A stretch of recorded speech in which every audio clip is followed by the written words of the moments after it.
Hey everyone, it's Jacob, ready to take another deep dive with you. And I'm Allie. Welcome to the KoKo Language Learning Lounge. Great to have you all here. Today, we're diving deep into something many of us practically live on. Oh, yeah, that morning ritual. Absolutely. Coffee. We're exploring its, really surprising health benefits, but also some things you definitely need to be mindful of. Yeah, it's not all straightforward. So, here's the plan for today. You're going to quickly get a handle on how your daily cup might actually be uh, protecting your body in ways you probably didn't expect. Think brain health, liver health. Really important stuff. We'll also cover when coffee might not be your best friend, like if you're aiming for good sleep or if you're pregnant.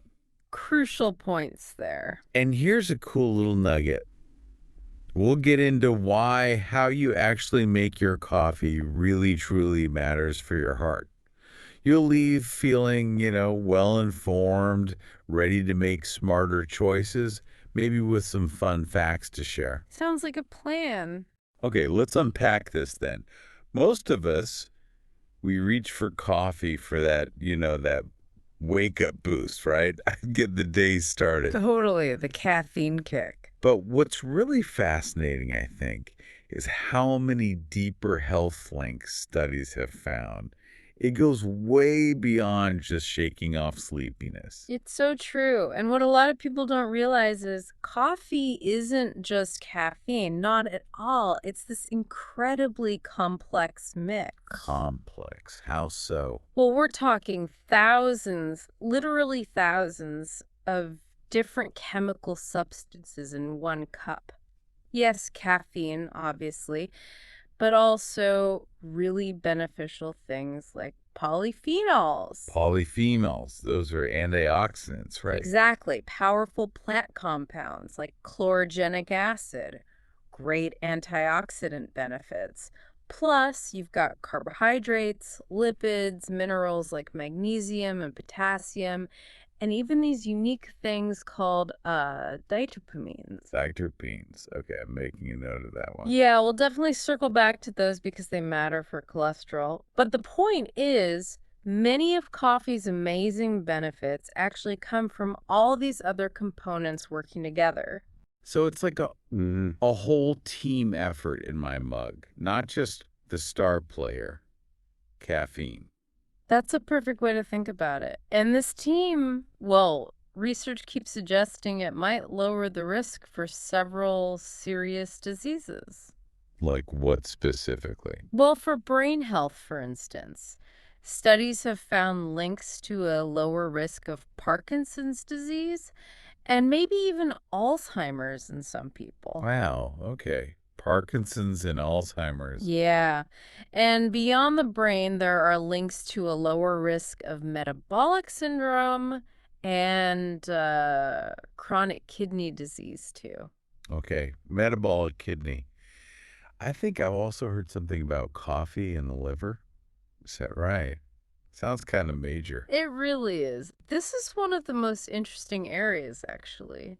Coffee seems to have this surprisingly strong protective effect on the liver. Protective how? It could reduce the risk of liver cancer and other liver diseases too, like cirrhosis and even non-alcoholic fatty liver disease or NAFLD. NFLD, okay. That's huge. So many people deal with that. Exactly. And it doesn't stop there. It's also linked to a lower risk of gallstones and kidney stones. Gallstones, too. Is there a dose thing there? Like, does more coffee mean more protection? It seems like it, for gallstones at least. Some studies show like a 5% risk reduction with 1 cup a day, but maybe up to 19% if you drink 4 cups.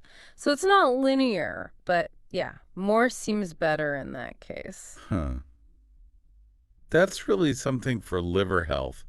So, brain, liver, kidneys. Any protection against cancers? Yes, there's growing evidence there too. Potential protection against cancers of the mouth, throat, digestive system, Okay. and more specifically, possible links to lower risk for prostate, endometrial, melanoma, oral cancer, leukemia, even non-melanoma skin cancer. It's quite a list. It really is. And, beyond all these physical things, there's just that feeling, right? That mood lift after a cup. That's real, isn't it? Oh, definitely. It's not just feeling less tired. Right. It's linked to genuinely improved mood, lower risk of depression. Something about dopamine. Exactly. Caffeine helps your brain receptors grab onto more dopamine, that feel-good chemical, so it's a real mood booster. And you mentioned antioxidants earlier, the polyphenols. That sounds pretty powerful too. Absolutely. Coffee is packed with them. These antioxidants fight oxidative stress, which is basically cell damage. They protect your cells. Like little bodyguards for your cell. Sort of. It contributes to that, elixir of youth idea some people talk about, reducing damage over time. Okay, so if we put it all together, brain protection, liver, maybe cancer protection, mood boost, antioxidants. What does this mean for like the big picture, longevity? The big picture looks pretty good, actually. Study after study suggests moderate coffee drinking is linked to a lower risk of dying from any cause, and specifically from heart problems, too. Moderation being the key word, I guess. How Yeah. much is moderate? Yeah, moderation is key. The sweet spot seems to be around 3 to 4 cups a day. That's where the biggest reduction in risk is often seen. It really does suggest your daily brew could play a role in a longer, healthier life. Wow. Okay. So lots of good news brewing there. Definitely. But this does raise an important question, Russ. While there are tons of potential benefits, coffee isn't perfect. It has downsides too, mostly because of the caffeine. Right. Yeah, I think most of us know that feeling. Too much coffee and bam. Exactly. You get the anxiety, maybe the jitters, sometimes headaches, or your heart rate picks up. Yep, been there. And sleep. Oh man, sleep. Ah, sleep is a huge one. Caffeine can absolutely wreck a good night's sleep.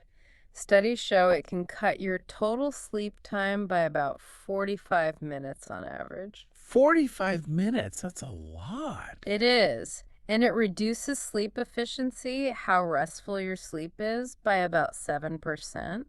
Plus, it can take you longer to actually fall asleep, maybe 9 minutes longer, and you might wake up more during the night. So, when should you stop drinking coffee if you want to sleep? Good question. For a standard cup, say around 100-ish milligrams of caffeine, the advice is to have it at least 8.8 hours before bed. 8.8 hours. Almost 9 hours. Yeah. So if you aim for bed at 10 p.m., your last coffee should really be finished before like 1:15 p.m. Whoa. Okay. That afternoon cup is definitely out then. For many people, that's a game changer to think about. It really is if sleep is important to you. What about digestion? Some people complain about heartburn, right? Yes, that can happen. Caffeinated coffee can trigger heartburn or reflux for some. The evidence is a bit mixed overall. Things like obesity often play a bigger role in GERD, but coffee does stimulate stomach acid. So if you're prone to it, it's something to watch. And needing to run to the bathroom more. Yep, caffeine can increase urinary frequency and urgency too. Another common effect. And then there's the whole dependency thing. It's easy to get hooked, isn't it? Very easy. Coffee dependency, or what feels like addiction, is real, and the withdrawal if you stop suddenly, not fun. Tell me about it. Headaches. Oh, yeah. Headaches are classic, but also fatigue, irritability, just feeling sluggish, trouble concentrating, and really intense cravings. Your body's basically yelling for its caffeine fix. Okay, so those are mostly caffeine issues. But you mentioned something else earlier. Mm. The preparation. Yeah. Cholesterol. Ah, yes. This is super important and often overlooked. It's about unfiltered versus filtered coffee. Unfiltered, like a French press. Yeah, Or that cowboy coffee boiled in a pot. exactly. Those methods where the grounds steep directly in the water without a paper filter let certain compounds through into your cup. These are the terpenes we mentioned earlier, caffeistol and coale. Okay, the terpenes, what do they do? They can actually cause a small increase in your cholesterol levels, particularly LDL, the bad cholesterol. Really? They seem to interfere a bit with your body's ability to regulate cholesterol. But here's the key. Filtered coffee, like from a standard drip machine with a paper filter, Yeah. that paper filter traps most of those terpenes. So filtered coffee doesn't really have that cholesterol raising effect. Some studies even suggest it might have anti-atherogenic properties. Anti what now? Anti-atherogenic. Basically, it might help prevent plaque buildup in arteries, help clear cholesterol, and decaf. Pretty much no effect on cholesterol either way. So filter your coffee if cholesterol is a concern. That's a really practical tip. Definitely. It's an easy switch to make. Now, what about specific groups? You mentioned pregnancy earlier. That sounds critical. Absolutely critical. If you're pregnant, trying to become pregnant, or breastfeeding, the strong recommendation is to limit caffeine to 200 milligrams per day. Which is about. Roughly 1 12-ounce cup of standard brewed coffee, give or take. Okay. And why is that limit so important? Because caffeine crosses the placenta, it gets to the baby, and higher intake has been linked to risks like low birth weight, preterm birth, and even, sadly, pregnancy loss. So it's a really important guideline to follow. Definitely good to know. Any other groups that need to be careful? Well, there's some evidence linking very high intake, like 5 or more cups a day, to slightly lower bone density in some women. Okay. Anything you can do about that? Yes, ensuring you get enough calcium in your diet seems to counteract that potential effect. So calcium intake matters. Good. What else? Iron absorption. Coffee can make it harder for your body to absorb iron, especially the type of iron found in plant-based foods. So maybe don't drink coffee with your spinach salad or iron supplement. Exactly. It's wise to wait an hour or two between your iron-rich meal or supplement and your coffee. Got it. Okay, one last tricky one. The lung cancer link. I feel like I've heard conflicting things. Yeah, that's a common point of confusion. Some older studies showed a link, but it turns out it was mostly due to smoking. How so? Because people who smoke often tend to drink more coffee, they're linked habits. So when studies didn't properly account for smoking, it looked like coffee was the problem. Ah, correlation, not causation. Precisely. In non-smokers, or when studies adjust for smoking, that link typically disappears. And interestingly, decaf coffee has actually been associated with a lower risk of lung cancer in some research. Wow, okay, so the coffee itself wasn't the culprit there. It seems not. It really highlights how complex this research can be. Okay, so we've covered a lot. Benefits, risks, nuances. Mm-hmm. What's the main takeaway for someone listening wondering about their own coffee habit. I think the main message is for most healthy adults, daily coffee is fine and likely even beneficial, especially if you stick to that moderate range, say 3 to 4 cups a day. That seems to be the magic number cropping up. It does seem to be where many benefits peak without bumping up risks too much. But, and this is important, Just personal, right? exactly. Everyone reacts differently. Genetics play a role, your own sensitivity. You really need to listen to your body. How does coffee make you feel? Good advice. So if you get jittery or can't sleep, Then maybe cut back and do it slowly if you want to avoid those withdrawal headaches and fatigue.